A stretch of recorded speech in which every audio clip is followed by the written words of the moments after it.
tonight. Report on an Othello police officer found not guilty, and a new monument in Quincy to honor firefighters. What's happening in sports, Bob? Well, Amber, a couple of local swimmers bring home hardware from the Inland Empire Championships. Let's take a quick peek at our Weather Center forecast. To be with you, everybody, overall pretty quiet weather as far as raining is concerned, but the mercury is rising. I'll let you know in just a few moments how high these temperatures could get.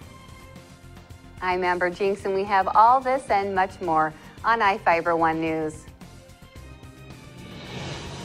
From the iFIBER 1 HD studio here in the heart of the Columbia Basin, this is iFIBER 1 News, your #1 source for local news, sports headlines, and our very own Weather Center forecast covering the entire Columbia Basin. This is iFIBER 1 News, and it starts now.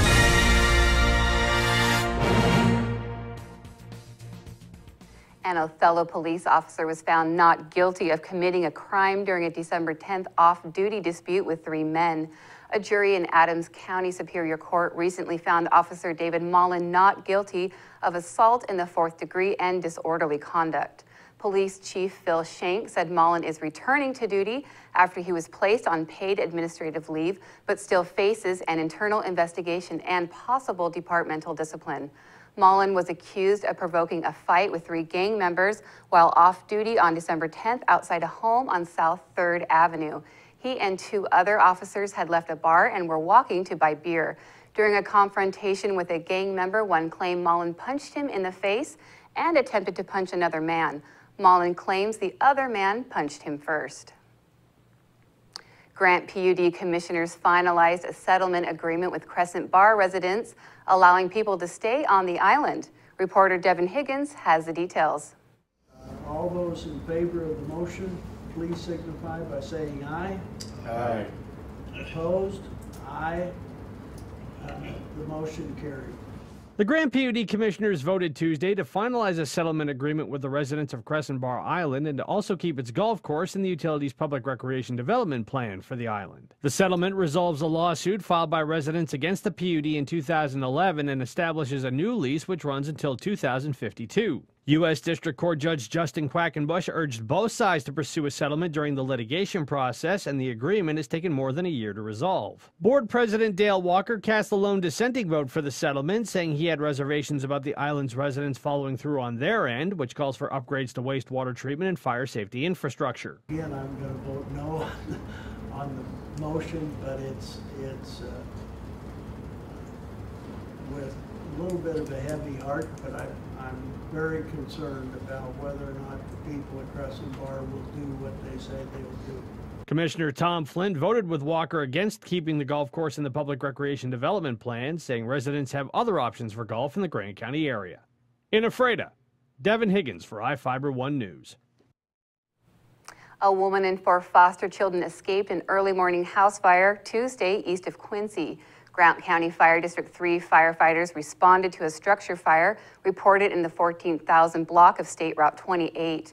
Chief Don Fortier said firefighters extinguished the blaze in about 10 minutes.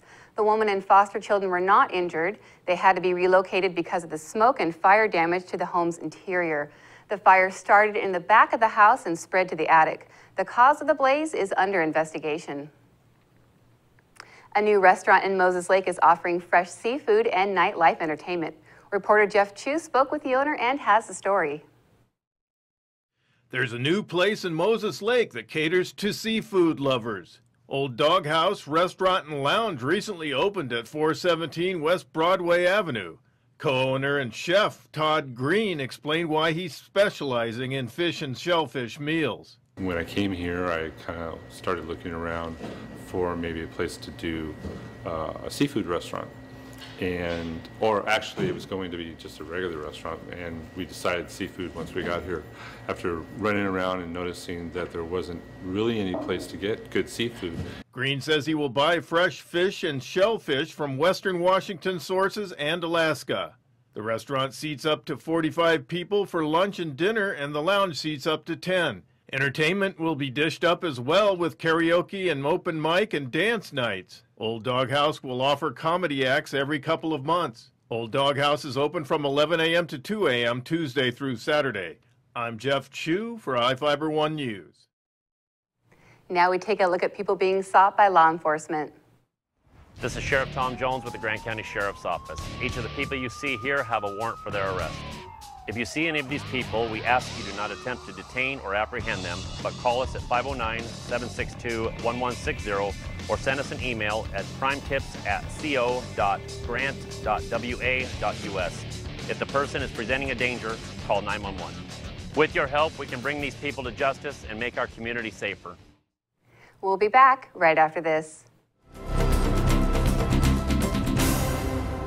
My name is Kat Sanderson, Managing Broker for Pillar Rock Realty Group. We love the Columbia Basin because it's our home, and we want to give back to our community by kicking off our Pay It Forward campaign. If you buy or list with us, we will donate 1% of our total proceeds to a local charity of your choice and in your name. Call us today at 754-4444 or visit pillarrockrealty.com because we are your local real estate experts. Now for your iFIBER 1 News Weather Center forecast. Hello everybody, good to be with you. I'm Ceci Gutierrez with your local weather report, brought to you by iFIBER 1's Inside Look. Watch it today on iFIBER1s.com. Here's a quick look at your headlines. Summer is in full force across the area overnight tonight. Dry conditions, these temperatures on the hot side. Pleasant, however, for the overnight hours. Summer heat gradually building across the area and triple-digit temperatures as soon as we head into this Thursday. Here's a quick look at the temperatures during the past 24 hours. Mid-90s in Ephrata, the sun setting at 8:36. And across Moses Lake, similar condition, temperatures topping out around the mid-90s. The average high should be 91. Right outside your door, dry conditions continue with mostly clear skies. Temperatures in the lower 90s. The wind out of the south at around 10 miles per hour. Dry conditions across the entire area. Inland Northwest, a similar scenario. Scattered showers continue across the border into Canada, but gradually exiting that area. Overall, a broad area of high pressure expected to continue to dominate, and that wind out of the south will allow for the filtration of that warm air mass to build and continue to intensify during the next few days. We should expect to see some cloud cover creeping in out of the south as we head into Friday afternoon. Possible scattered showers as we head into Friday overnight hours into Saturday along western points of Oregon. But other than that, conditions expected to remain pretty dry. Mostly sunny skies across the entire area inland northwest with readings already around the triple digits for cities such as Yakima. Taking a closer look along the basin, we are anticipating for these readings to remain around the triple digits and will only intensify as we head into this Friday and the weekend, possibly seeing even up to 104 across Ephrata as we head into this Friday and into the weekend. Wilson Creek expecting temperatures around the 100-degree mark. And with this heat around the corner, here's a list of hot weather safety tips. Limit physical activity. If you do need to head outdoors and engage in those outdoor activities, be sure to take frequent breaks. Dress with light clothing and light colors. Dress for summer. Watch what you eat. Drink plenty of water. Stay out of direct sun, and preferably, if you can remain in an air-conditioned environment, that is the best place to beat the heat. Here's a quick look at your extended forecast. Dry conditions throughout much of the extended 8-day outlook. Lower 90s expected as we head into this Wednesday. 104 possibly for this Friday. Segment brought to you by iFIBER 1's Inside Look. Watch it today on iFIBER1.com. Be right back with sports.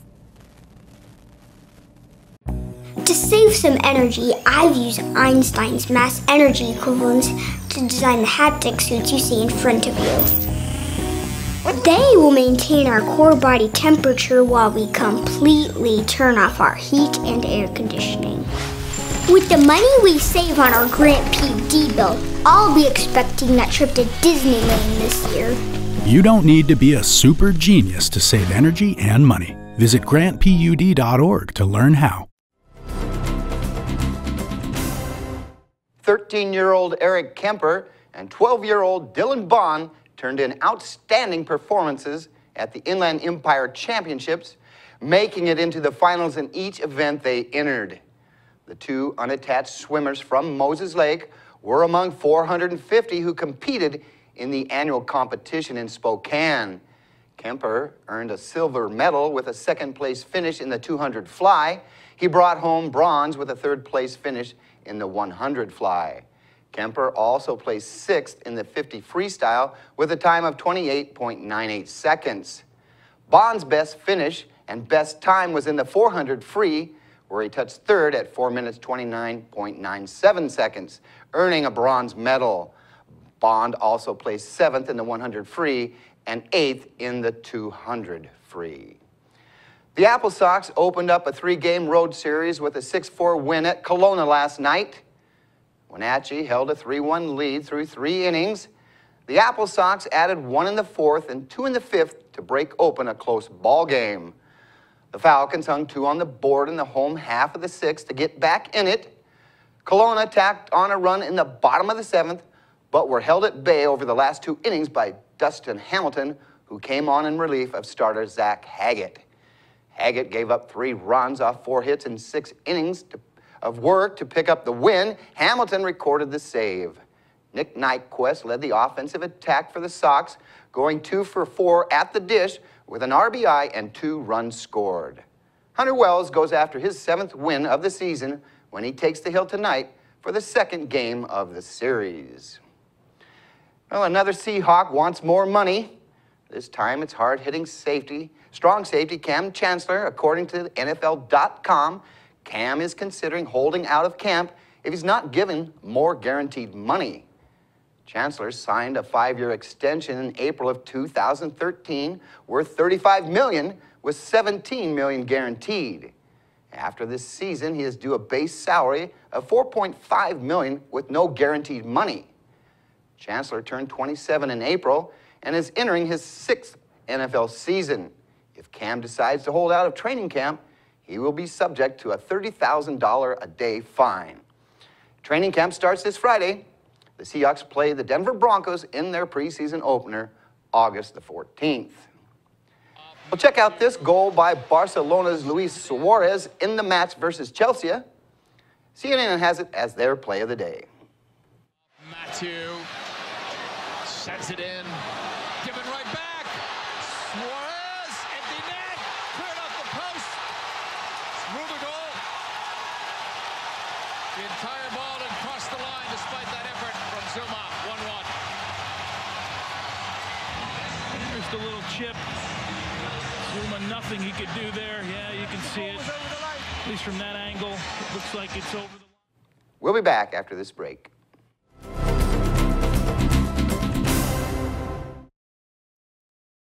You don't have to drive to Seattle for exceptional cancer care.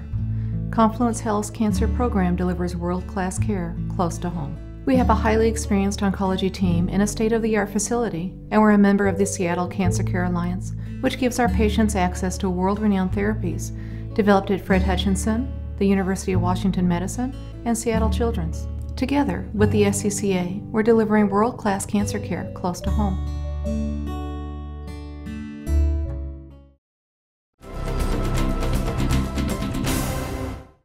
Our spotlight story tonight is about a new monument in Quincy honoring firefighters. Reporter Jeff Chu has the story. A monument to those who dedicated more than 20 years of their lives to fighting fires in and around Quincy and George was recently completed.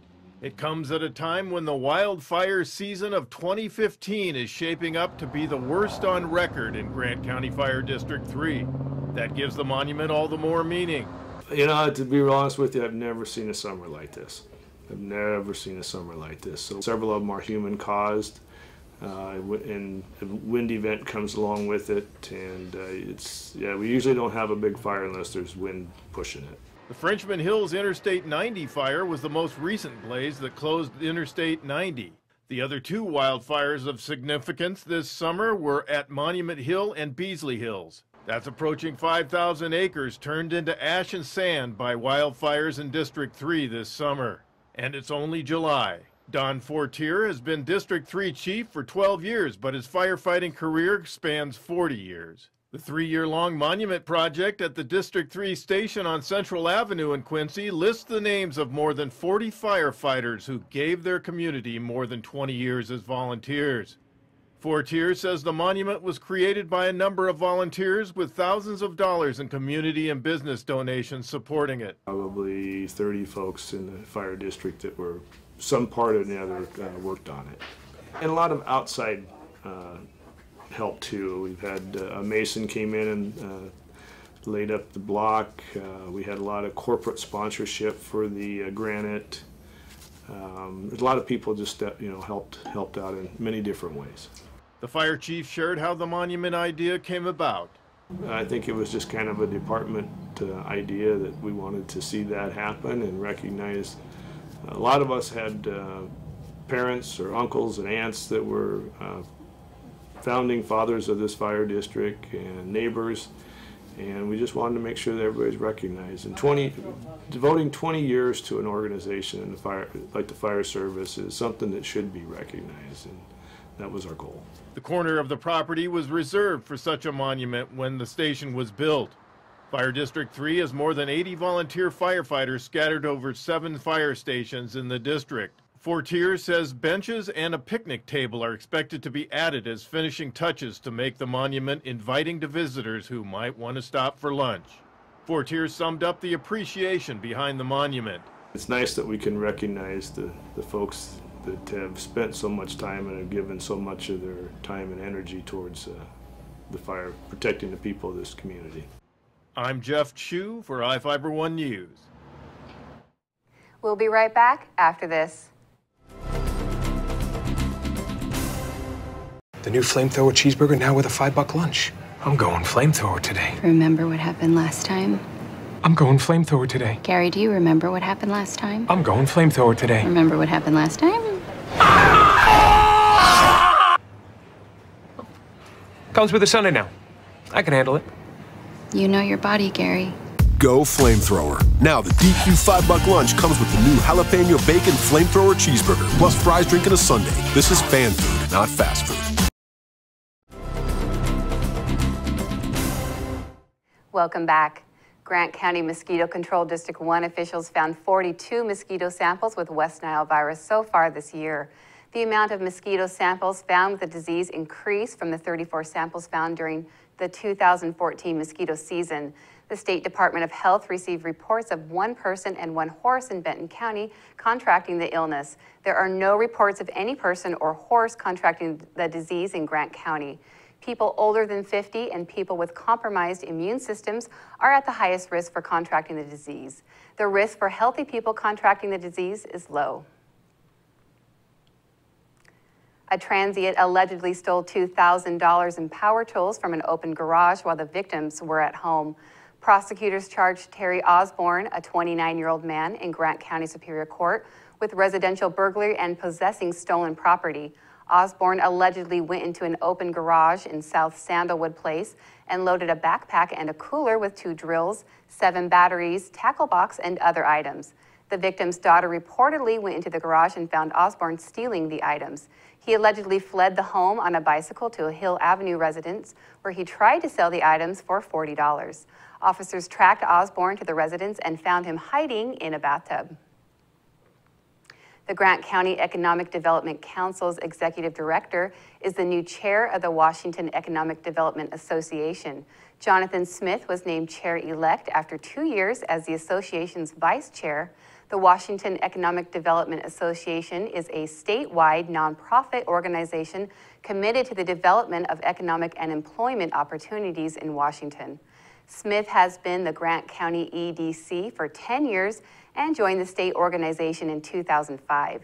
The association's goals in 2015 include improving the state's economic climate through investing in both infrastructure like transportation, STEM education, and vocational training in the schools. Quincy is celebrating National Night Out Against Crime on Monday with food, entertainment, and games. The event runs from 5 p.m. to 8 p.m. outside the Ryman Simons House. Quincy Police Chief Bob Heimbach said police officers will be there, and the event is a citywide affair. Officials with the Recreation Development Department, Public Works and Fire Department are attending, along with the National Guard and helicopter from MedStar. The free event features live music, barbecue and games, including a bouncy house, a face painting, and a dunk tank. The National Night Out is designed to bring community members together with law enforcement, which Heimbach said helps with crime prevention. In national news, the first new Dr. Seuss book in 24 years was released to the public this week after a newly discovered script was found hidden in boxes. CNN's Heather Lake has the story. And she said, "I want that." Live readings and a long line waiting for the new Lost Pages of Dr. Seuss. A celebration kicked off the release of What Pet Do I Get? With a limited 100 copies sold at UC San Diego.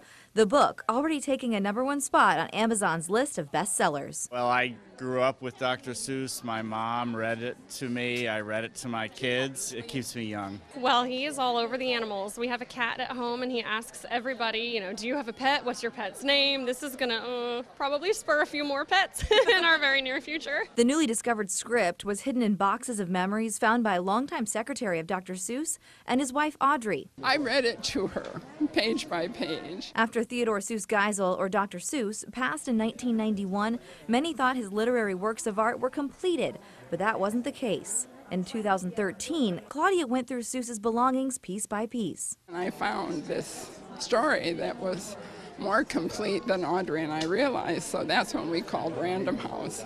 And they came out and they said, oh my God, it's a book. They believe Seuss worked on this book between 1958 and 1962, the same time as One Fish, Two Fish, Red Fish, Blue Fish. And if you look in this story, What Pet Should I Get? There is a section on fish, and we think he worked on this book first, went to the Red Fish, Blue Fish, and then for some reason never went back. And some of the characters are similar too. All that was left was taking these raw illustrations and scripts and turning them into today's modern-day color-filled hardback. That's going to do it for us here at iFIBER 1 News. We want to thank you for watching, and we'll see you again tomorrow.